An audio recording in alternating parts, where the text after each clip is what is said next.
Salam dostlar, gəlin birlikdə 11-6-cı ay 2020-ci ildə din buraxılış imtahanına düşmüş sualların izahına baxaq. İlk öncə birinci sualdan başlayırıq. Bərabərsizlik sualıdır. Deyir ki, x kvadratı çıxılsın 25 vurulsun x kvadratı üstəgəl 16 kiçikdir 0 bərabərsizliyinin neçə tam həlli var? Ümumiyyətlə biz bərabərsizliyi həll etmək üçün onun sıfıra çevirən qiymətlərini tapmalıyıq. Yəni burada vuruqlara ayrılıb deyə hasilin 0 olması üçün hər bir vuruq ayrı-ayrılıqda nəyə bərabər olmalıdır? 0-a. Vuruqları ayıraram. Birinci vuruğumu bərabər edərəm 0-a. X bərabərdir 5-ə. Bir də x üstəgəl 5-i bərabərdir 0 edərəm. Alınır x bərabərdir -5. Sonra gedib x kvadratı üstəgəl 16-nı 0-a bərabər edərəm. Amma görərəm ki, x kvadratı bərabərdir -16 alınır və heç bir ədədin kvadratı mənfi ola bilməz. Yəni bu gördüyünüz ifadə onsuz da həmişə müsbətdir də. X kvadratı hər şeyin kvadratı müsbət cavab verir. Üzərinə 16 gələndə də müsbət alacaq. Yəni burada bu ifadəmin cavabı nədir? Müsbətdir həmişə. Onunla işim yoxdur. Gedirəm, deməli 5 və -5-i intervalda qeyd eləməyə. -5, 5. Deməli müsbət, mənfi, müsbət bu formada gedir bizim ardıcılığımız. Onu da necə tapırıq? Məsələn 5-dən sağda bir ədəd götürürəm, 6 gətirib qoyuram burada yerinə. 6-nın kvadratı 36, 36-dan 25 çıxdım, müsbət elədi. Bura baxmıram, zaten bu müsbətdir. Müsbət də, ona görə bura müsbət işarəsi qoydum. Aralıqdakı işarələri bu cür təyin edirik. Aha, bizə lazımdır kiçikdir 0. Kiçikdir 0 deyəndə nəyi cavab olaraq seçirdik? Mənfi işarəli aralıqları. Yəni bizim cavabımız, bax, mənfi işarə buna baxıram da, bu aralıq olacaq. Deməli, -5 ilə 5 aralığı mənim cavabımdır. -5 ilə 5 arasında hansı, neçə dənə tam ədəd var uşaqlar? Onu tapmaq üçün 5-dən çıxıram -5-i, bir də çıxıram 1-i. Çünki demişdik ki, 2 yumru mötərizə arasında təbii ki, bu A və B tam ədəd olarsa, buradakı tam ədədlərin sayı B çıx 1 saydadır. Mən də 5-dən -5-i çıxıb, bir də 1 çıxıram 9 dənə və yaxud da siz saya bilərsiniz. -4-dən başlayıram, 4-də bitirirəm. -4, -3, -2, -1, 0, 1, 2, 3, 4, 9 dənə elədi. Ona görə cavabım oldu burada D variantı. Keçirəm növbəti ikinci sualımıza. İkinci sualımız deyir ki, tərəfi 5 sm olan kvadrat. Tərəfi 5 sm olan kvadrat çəkək. Aha, 5 sm olan kvadrat tərəflərindən birinin ətrafında fırlanır. Məsələn, uşaqlar, baxın, bunun ətrafında kvadratı fırladın. Fırladanda görün nə yaranacaq? İynən, əgər düzətsəz kağızdan görəcəksiniz özünüzdə. Fırladanda bir tərəfin ətrafında özü bu tərəfdən fırlana burada nə yaradır? Çevrə yaradır. Aşağı hissədə də fırlanır axı dairə formasında. Yəni silindir fiqurunu. Kvadratın ümumiyyətlə düzbucaqlı və kvadratın tərəf ətrafında fırlanmasından silindir yaranır. Bu gördüyünüz fiqur silindirdir. Aha. İndi mənə məsələdə nə deyir? Qeyd edeyim. Burada tərəf 5 idi, yəni tərəf 5 idi, bunlar 5 idi bilək. Bizə deyir fırlanmadan alınan cismin yan səthinin sahəsi. Silindirin yan səthinin sahəsi uşaqlar nədir? 2πrh. Bizim R-imiz, yəni bax R-imiz budur 5-dir. H-ımız da eynən 5-dir. Yəni hər bir şeyimiz var. Yerinə qoyacaq 2 vur pi vurulsun R 5 idi. H-ımız da 5 idi. Cavabımız oldu 50 pi. Yəni A variantı. Keçirik növbəti üçüncü sualımıza. Üçüncü sualımız ədədi silsilədir. S13 bərabərdir 78 olarsa A7-ni tapın. Ümumiyyətlə silsilə məsələsində bizə verilən və soruşulanın açılışını yazmalıyıq, əgər ağlımıza nəsə gəlmirsə. Birinci biz S13-ün açılışını yazaq. Gəlin yazaq.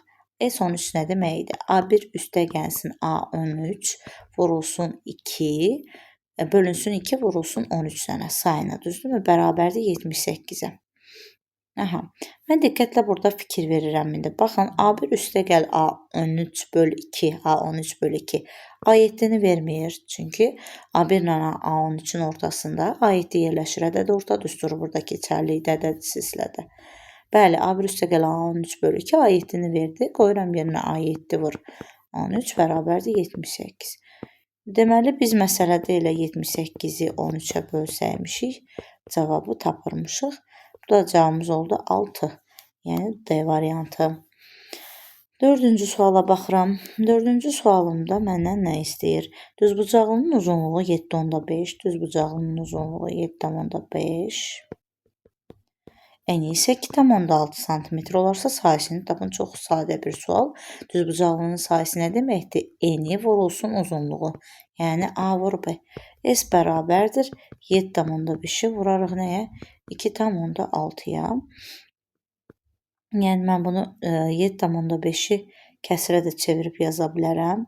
7,5 vurulsun 2,6. O da eləyər 7,2-də 1 vurulsun 2,5-də 3. İxtisar elədim. Elədi nə? 2-də 15 vurulsun 5-də 13. 15-i bölərik 5-ə eləyər 3. 3-ü də 13-ə vurarıq 39. 39-unu da yarıya bölərik. Yəni 19,5 alınır. Cavabımız A bəndi və yaxud da alt-alta vurub da yazıb təbii ki tapa bilərdik. Və cavab oldu burada nə? A variantı. Keçirik 5-ci suala. 5-ci sualımızda uşaqların çoxunun çətinlik çəkdiyi bir sualdır. Görürsünüz imtahanda da düşüb. Ona görə diqqətli olaq bu suallarda. 19 çıxılsın 8 kök altında 3. Əslində biri A plus B, biri A açıq B formasında olanda bu misalı kvadrata yüksəldib kökə salıb həll edə bilərsiniz. Amma tək belə bir dənə bu formada versə o işə yaramır. Ona görə də gəlin ümumi, yəni hamısı üçün keçərli bir qaydaya baxaq. Deməli, normalda biz düşünürük ki, kök altından kvadrat kök altını çıxartmaq üçün o içərisindəki ifadə nəyinsə kvadrat olmalıdır. Düzdürmü uşaqlar? Yəni deməli bu toplamadırsa A plus B-nin kvadratıdır. Belə başa düşməlisiniz.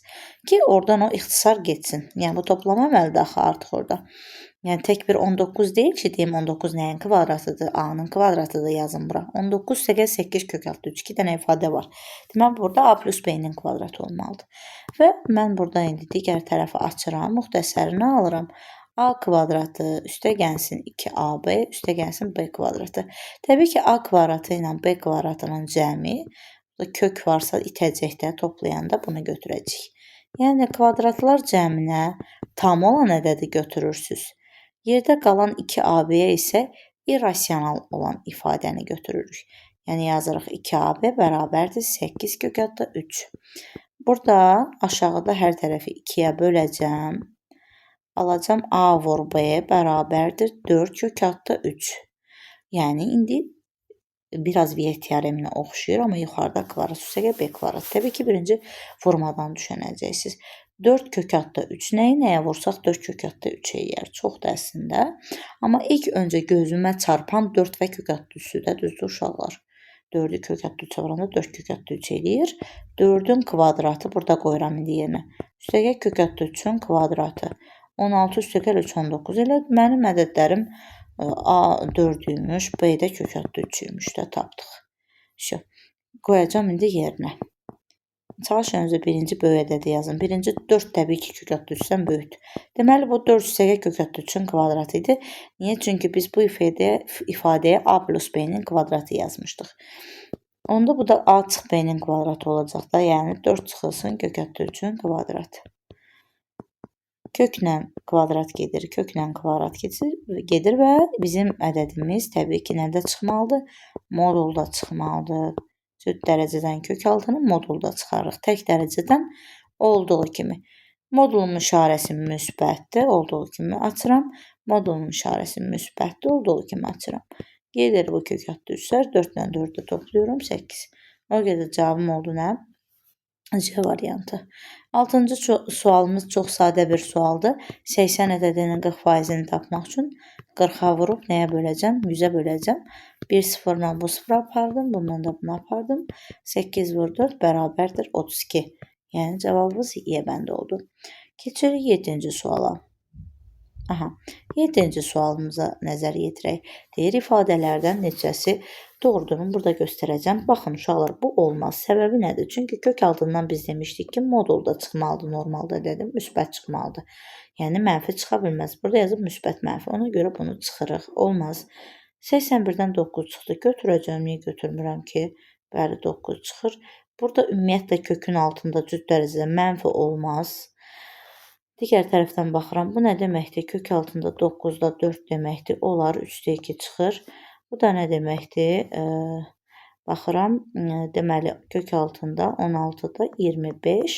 Buradan da çıxır nə uşaqlar? 4-də 5. 16-dan 4 çıxır, 25-dən 5. 4-də 5 də nə deməkdir? 1,4-də 1. Bu da düz yazılıb. Deməli, bizim 3 dənə düzümüz var. 2, 4, 5. Sayını soruşurdu bizdən. Ona görə cavabımız A bəndi oldu.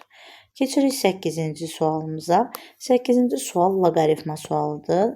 Deməli, diqqətlə baxırıq.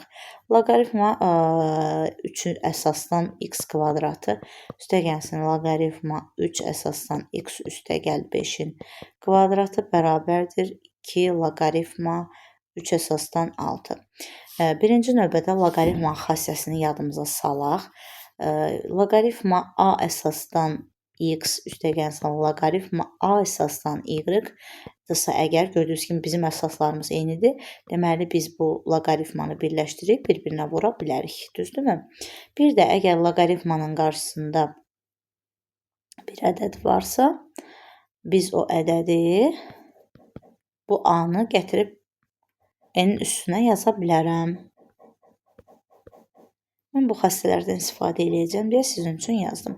O zaman 2 loqaritmanın cəmi 1 loqaritmanın hasilini verəcək. Yəni, alacam x kvadratı vurulsun x üstəgəlsin 5-in kvadratı. Bərabərdir. Bu 2 gedir hara? 6-nın üzərinə. Olur loqaritma. Onu siz nə eləyirəm? Çünki mən indi loqaritmaları atacam. Qarşısında əmsil olanda ata bilmərəm.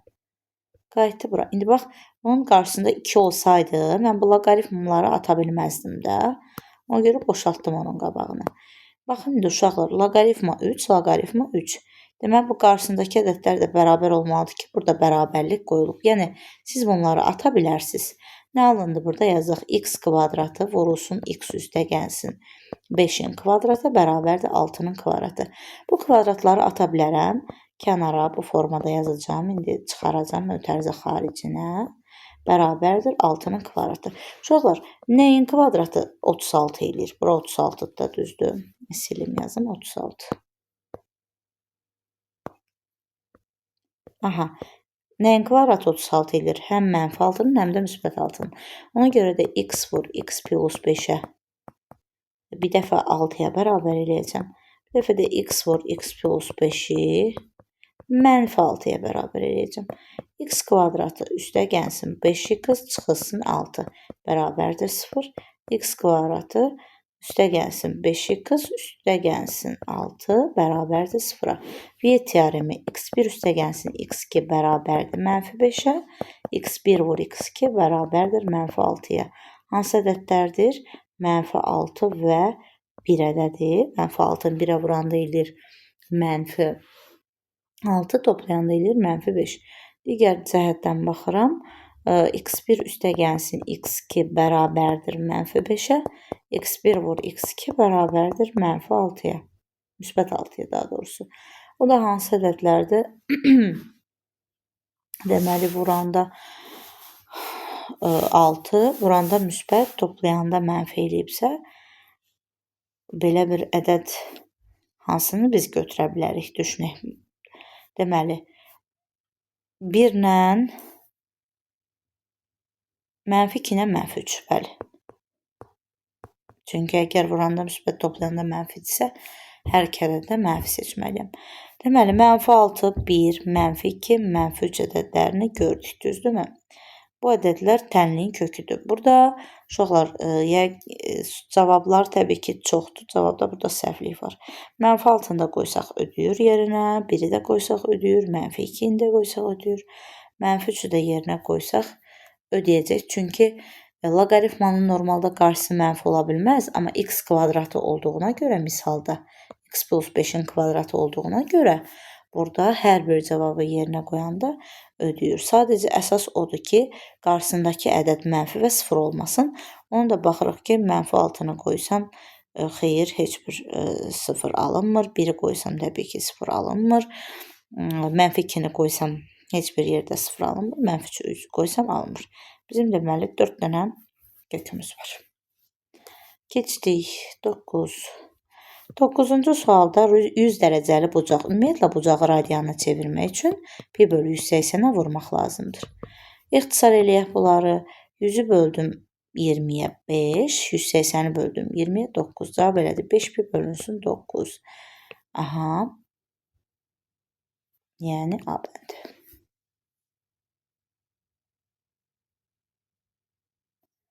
10-cu sualımıza baxırıq. Dəyişənin hansı qiymətində 3x vurulsun 4 üstə gəlsin 4x ifadəsinin qiyməti x vur 12x çıx 5 ifadəsinin qiymətindən 51 vahid böyükdür. Yəni bu bundan 51 vahid böyükdürsə, onda onun tənliyi necə qura bilərik? Yazarıq ki, böyük bərabərdir. Kiçiyin üzərinə nə gələrəm? 51. Düzdür? Elə bir üzərinə gəldikdə 51. Keçək, misalı həll etmək üçün hər tərəfi vurub açmalıyıq. 12x üstə gəlinsin 12x kvadratı bərabərdir 51 üstə gəlsin 12x kvadratı çıxılsın 5x. 12x kvadratı digər tərəfə keçəndə onsuz da bir-birini islah eləyəcək. Cəmləri 0 olacaq, 7. 12x üstə gəlsin 5x bərabərdir 51-ə.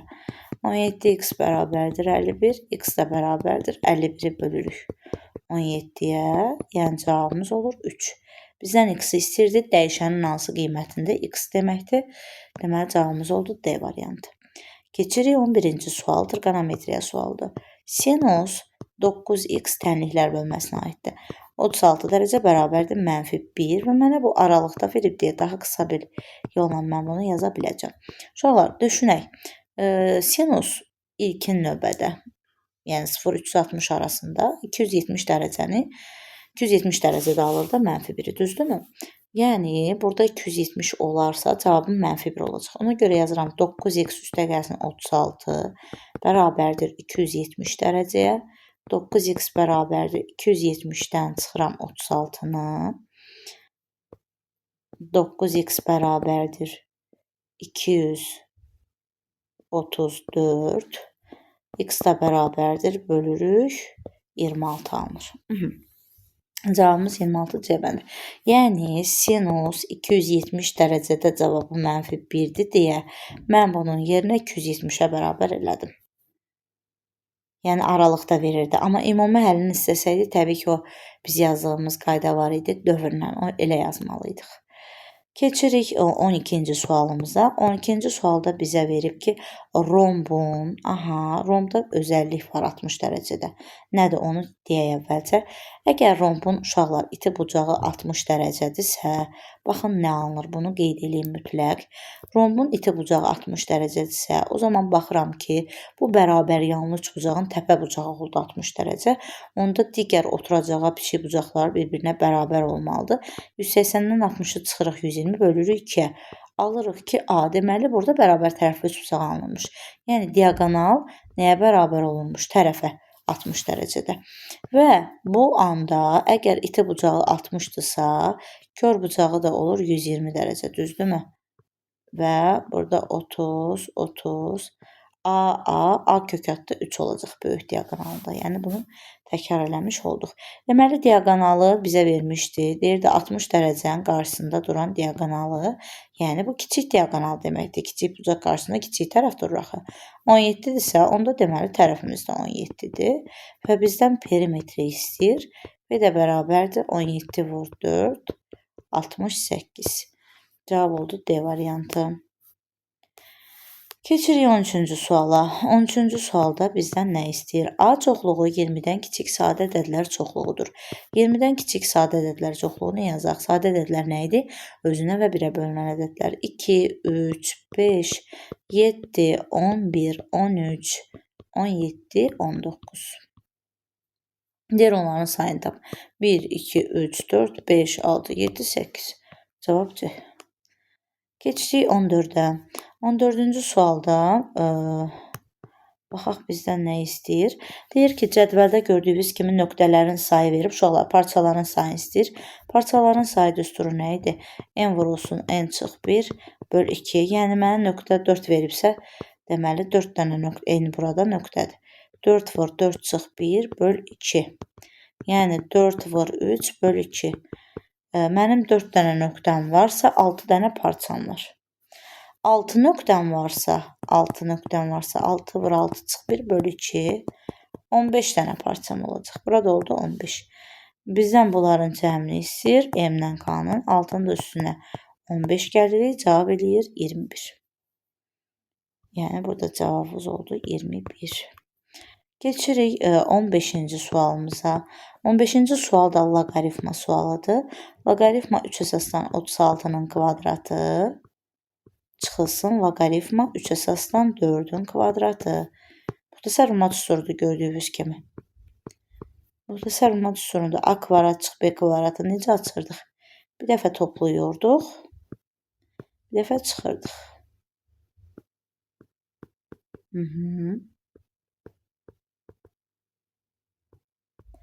Aşağı ilə işimiz yoxdur hələ ki. Uşaqlar, bayaq sizə dedim ki, eyni əsasdan loqaritmaların cəmi bir loqaritmin hasilidir. Yəni, loqaritma 3 əsasdan 36 vurulsun 4. Bura elədir. Vurulsun çıxma isə bölmə deməkdir. Loqaritma 3 əsasdan 36 böl 4. Gördünüz, toplama vurma deməkdir. Çıxma isə bölmə deməkdir. Loqaritma 3 əsasdan 12. Nə alacam burada? Baxıram diqqətlə. Deməli, burada aldıq loqaritma 3 əsasdan 36-nı vuruq 4 eləyir 144. Burada da loqaritma 3 əsasdan 36-nı bölürük. 4-ə 9. Bu da loqaritma 3 əsasdan 12. Uşaqlar, 144-ün yerinə ümumiyyətlə loqaritmada qüvvət varsa gətirməlisən qüvvətə. Yəni 144 12-nin kvadratıdır. Hələ ki tələsməyin ixtisar eləməyə. Loqaritma 3 əsasdan 9-un da cavabı var. Yəni o bizə belə sual verir. 3 üstü neçə 9-u verir. Biz də deyirik 2. Yəni tam cavabı 2-dir. Yazdıq bura. Və bayaq demişdim ki, bu qarşıdakı ədəd qabağa da keçə bilər. Keçirdirəm qabağa. Bax bunu qarşıya əmsal kimi qüvvəti. Olur 2 loqaritma 3 əsasdan 12. Bölünsün loqaritma 3 əsasdan 12. Burada da bir dənə 2 var. Bunları da ixtisar apardım. 2 vur 2.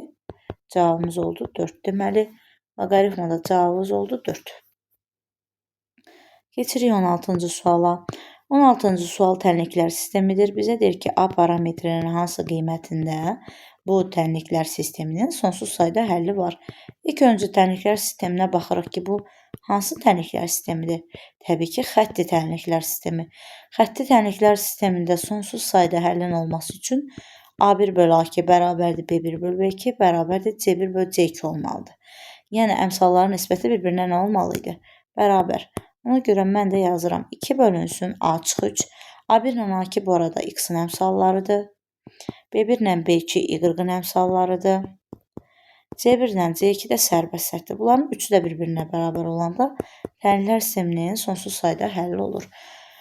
Fərqi yoxdur, mən belə götürüb, adətən ikinci ilə üçüncünü götürüb həll edirik ki, daha doğru olur. 4-də 1, çarpaz vuraq. A üstə gəlsin 9 vur 1, bərabərdir 4 vur 5. Yəni, A üstə gəl 9 bərabərdir 20-yə, A da bərabərdir 11-ə. Deməli, A-nın yerində 11 olsa, gəlin baxaq, 11 olsa, 11-dən 3 çıxdıq, neçə elədi? 8x. 2 böl 8 1-in 4-ə, 3 böl 12 1-in 4-ə. Biz nə tapmışıq cavabı? 11. 11-in üstünə də 9 gəldik 20. 5 də böl 20-də həqiqətən 1-in 4-ə nisbətdir. Yəni, cavabımız doğrudur. Deməli, burada A bərabərdir 11. Keçirik 17-ci suala. 17-ci sualda bizə nə deyir? Deyir ki, müstəvini kəsməyən parça. Bu olsun müstəvi, bu da olsun müstəvini kəsməyən parça. Parçanın bir ucundan müstəviyə qədər olan məsafə. Parçanın bir ucundan müstəviyə qədər olan məsafə deyirsə, perpendikulyarı indirirəm. 6 sm. Parçanın orta nöqtəsindən bu müstəviyə qədər olan məsafə 10 sm olarsa, parçanın digər ucundan müstəviyə qədər olan məsafə. Uşaqlar, məsafə dediyinə görə perpendikulyar qoymuşam və ümumiyyətlə bir nöqtədən düz xəttə perpendikulyar çəkilibsə, bunlar üçü də bir-birinə paraleldir. Yəni bu trapesiya olur da əslində çevirəndə. Baxın, bunlar oturacaqlardır.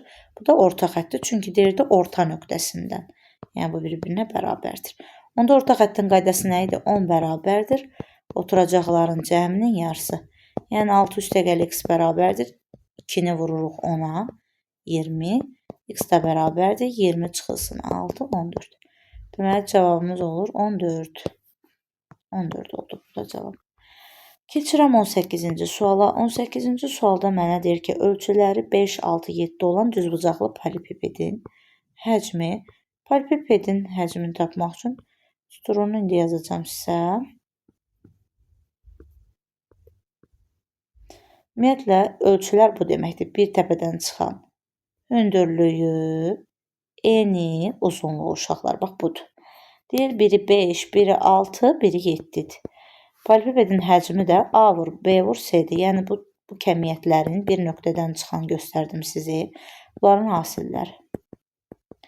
30 vur 7, burada elədi 210. Cavabımız 210 santimetr kubudur. Çünki santimetrlə vermişdir rəqəmləri. 210. Keçirik, deməli, 19-cu sualımıza. Aha. 19. 19-da mənə deyir ki, ən kiçik qiymətini tapın. Təbii ki, ən kiçik qiymətini tapın nə idi? N. Ən kiçik qiyməti hansı nöqtədə alır? M-dir. 4AC çıxılsın B kvadrata bölünsün 4A. A-mız nədir? 2. 4 vur 2. C-miz nədir? 7. B-miz nədir? 6. 6-nın kvadratı. Onu da hardan alırıq uşaqlar? AX kvadratı plus BX plus C. Gördüyünüz kimi x kvadratının əmsalı A-dır. X-in əmsalı B-dir. Sərbəst olan da C-dir. Yaxşı. Bölünsün 4A. 8, 7, 56 çıxılsın 36. Bölünsün 8. 56-dan 36 çıxırıq 20. 20-ni də bölürük 8-ə. O da eləyir 2,5. Deməli, burada cavabımız nədir? 2,5-dir. Keçirik 20-ci sualımıza. Deyir ki, m böl 9 bərabərdir 7, qalıq n. Ümumiyyətlə bilməliyik ki, qalıq böləndən kiçikdir. Qalıq nədən kiçikdir? Böləndən. Çox uşaq qismətdən. Qismətlə nə əlaqəsi var? Böldüyün ədəddən kiçik olmalıdır da qalıq. M-in hansı qiymətində qalıq ən böyük olar? Tamam. Əgər qalıq 9-dan kiçikdirsə, onda mən qalığın yerinə nə götürməliyəm? Deyir, qalıq ən böyük olar, 8 götürürəm. Onda yazıram, m böl 9 bərabərdir 7. Qalığa da nə qoyduq? 8. M-i tapmaq üçün, yəni bölünəni tapmaq üçün böləni qismətə vurub, üzərinə qalığı gəlir. 9 dəfə 7, 63. 63-ün də üzərinə gəlir yine 8-i cavabımız edir 71. Yəni burada cavab oldu 71. 21-ci sualımız törəmədir. Artıq buraxılış imtahanında düşmür. Yəni istəsiz əslində izah eləyərəm blok imtahanlarına görə. Amma yəni düşmür artıq törəməni yığışdırıblar. Yalnız blokda düşür. Burada törəmədir. Yəni bu funksiyanın törəməsini tapmalıyıq. 8x-in törəməsi eləyir 8. 6 vurulsun. 3x burada törəmə gəlir qabağa. 3 sinusun da törəməsi uşaqlar. Kosinus 3x-dir. Törəməni tapdıqdan sonra törəmədə mən kosinus bucağın yerinə qoyacağım pi böl 9-u. Bax, buradakı qiyməti. Bunları da ixtisar apardıq. Elədi pi böl 3. Yəni 8 üstəgəl 18 vurulsun kosinus pi böl 3. Yəni kosinus 60 dərəcə. Kosinus 60-da da 2-də 1-dir. 8-in üzərinə gəlirik 9 eləyir 17.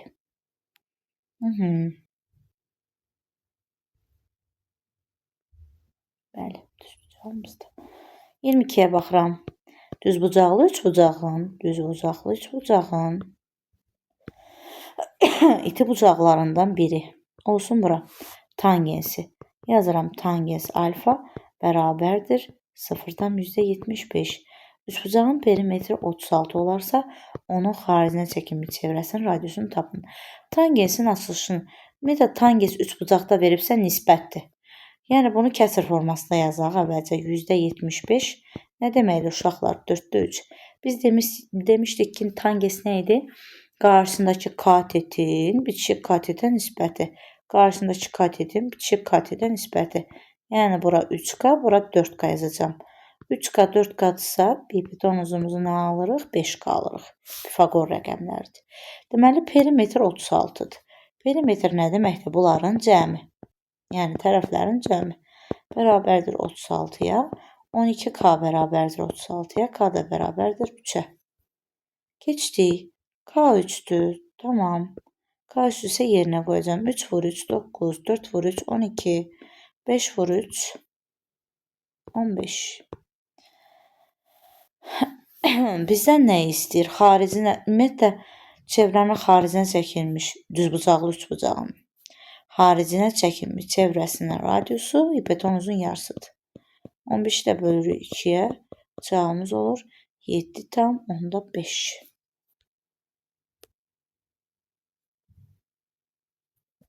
23. 7 oğlan, ehtimal bölməsinə aid sualdır. 7 oğlan və 4 qız arasında fənn olimpiyadası üçün təsadüfi seçilən 3 şagirddən ikisinin oğlan, birinin qız. Deməli, biz 3 nəfər seçirik. 3 nəfər seçirik. İkisi oğlan, biri qız. Aha, bu necə yazılır? Deməli, birinci ehtimal bölməsində bilirik ki, kəsrlə yazacaq. Məxrəcdə uşaqlar bütün mümkün halların sayını yazmalıyıq. Yəni, ümumiyyətlə, neçə nəfərin içindən 3 nəfəri seçir. Gəlin, baxaq, heç nə qızdır, nə oğlandır demirik. Sadəcə 3 nəfəri seçir, onu qeyd eləməliyik. Neçə nəfər var uşaqlar? 7 üstə gəl 4, 11 nəfər var. Kombinzon 11-dən neçə nəfəri seçir? 3-ü. Getdik. İndi surətdə dəqiqliyin yazacaq.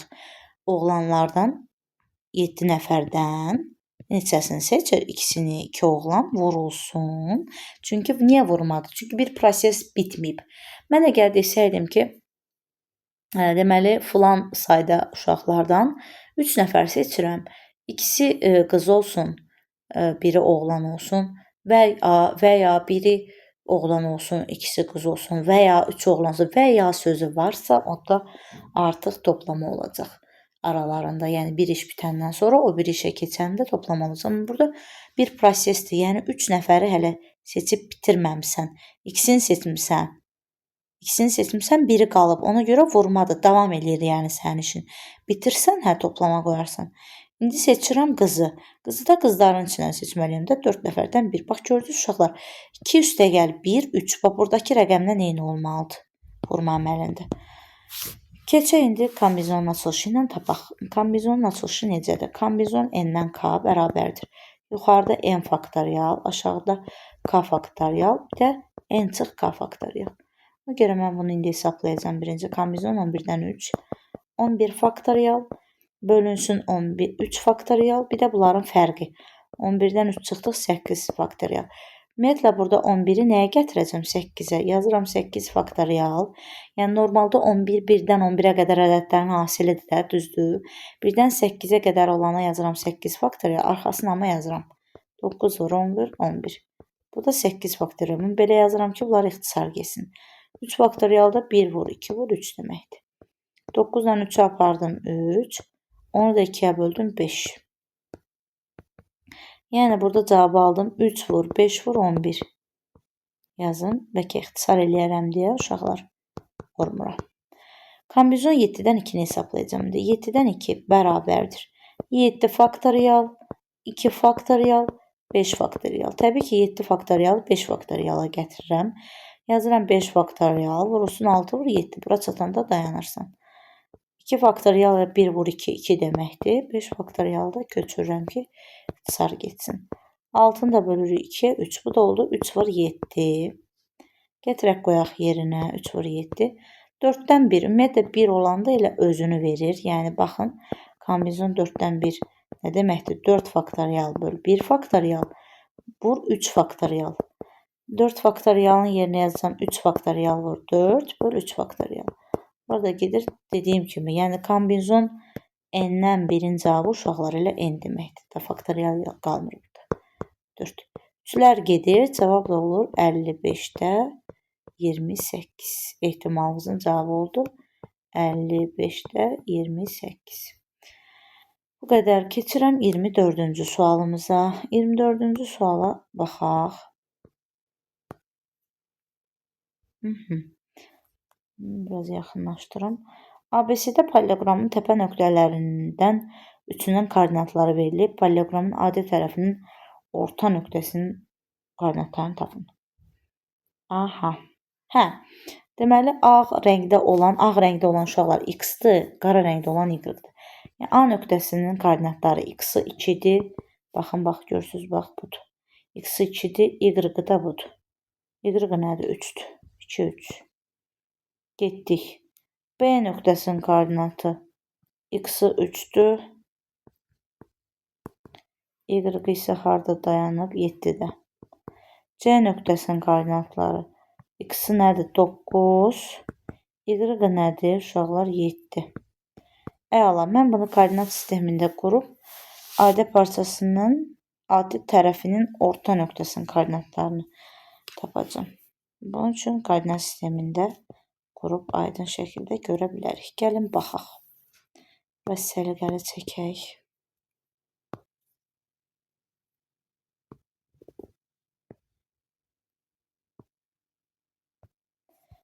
İki, 3. 1, 2. 1, 2, 3. Bu 3 nöqtəsi olsun. 3, 7. Düzdürmü? 3, 7. 3. Bir küçüydü. 4, 5, 6, 7. Burada 7'dir. Bu 3'üydü. Qeyd edeyim. 2, 3.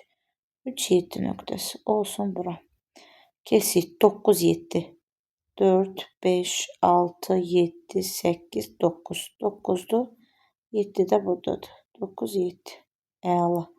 Baxın uşaqlar. Baxın. Gördüyünüz kimi.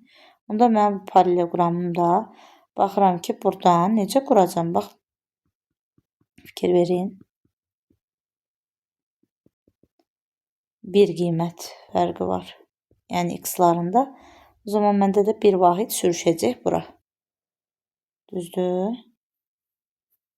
Aha. 2, 3 idi. Bu da olacaq 8, 9-da bu formada. Yəni, bu nöqtədə belə olmalıdır ki, arasındakı məsafələr eyni olsun. Yaxşı, həm də belə də baxa bilərik. 2-dən, baxın burada, daha doğrusu 3-dən 9-a qədər olan məsafə 6-dır. Buradan da 2-dən 8 olmalıdır ki, bərabər olsun məsafəmiz. Deməli, bu mənim yeni nöqtəm idi. Yeni nöqtəmin koordinatları nə oldu uşaqlar? 8, 3. Yuxarıdakı nöqtəm nə idi? C nöqtəsi idi də bu. 9, 7. Düzdür. İndi gedim görüm. Məndən nə istəyir? AD. A-nı da buraya yazaq. A2, 3. Bu da D-dir. AD birinci lazımdır. Deyir, AD-nin orta nöqtəsinin koordinatları. Ümumiyyətlə, orta nöqtənin koordinatlarını tapmaq üçün x-ları toplayıb 2-yə bölürsünüz uşaqlar. Y-ları da toplayıb 2-yə bölürsünüz.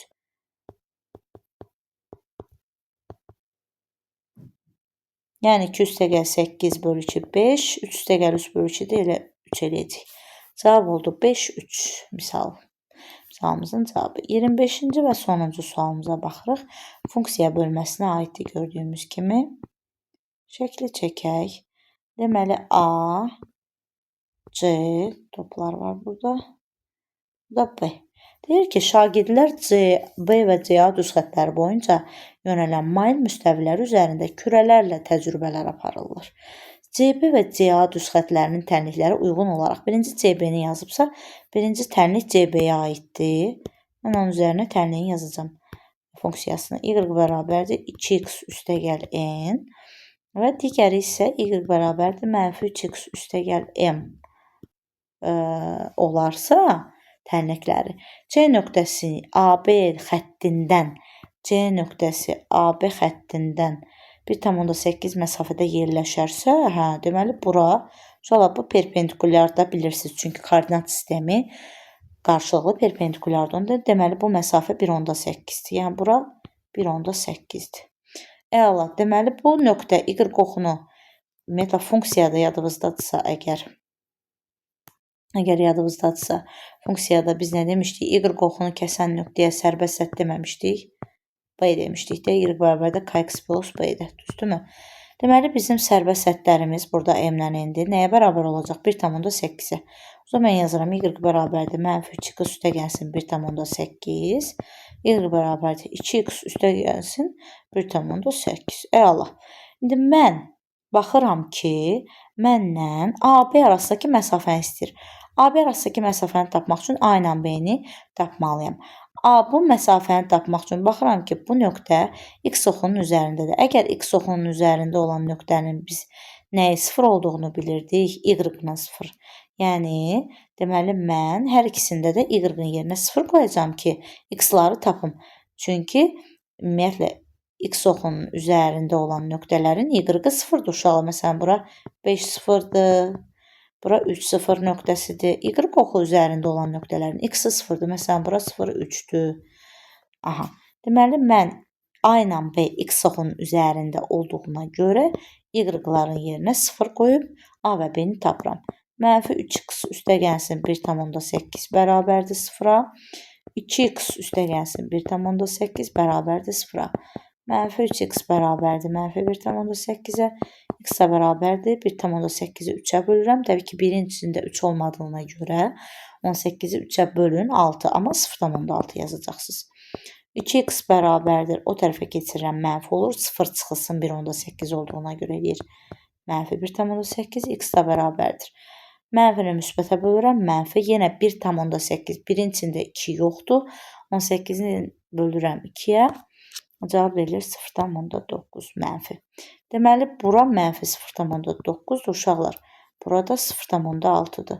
İki nöqtə arasında məsafəni tapmaq üçün böyük nöqtədən həmişə kiçik nöqtəni çıxmalısınız. Baxın, böyük nöqtəm buydu, kiçik nöqtəm də buydu. Neynədim bunları? Çıxdım. 2 çıxma yan-yana olur toplama. 0,6-nın üstünə 0,9 gəlir. Cavabımız da olur 1,5. Deməli, burada da oldu cavabımız 1,5. Burada da nə almışdıq cavabı uşaqlar? 5-3 almışdıq. Bu qədər.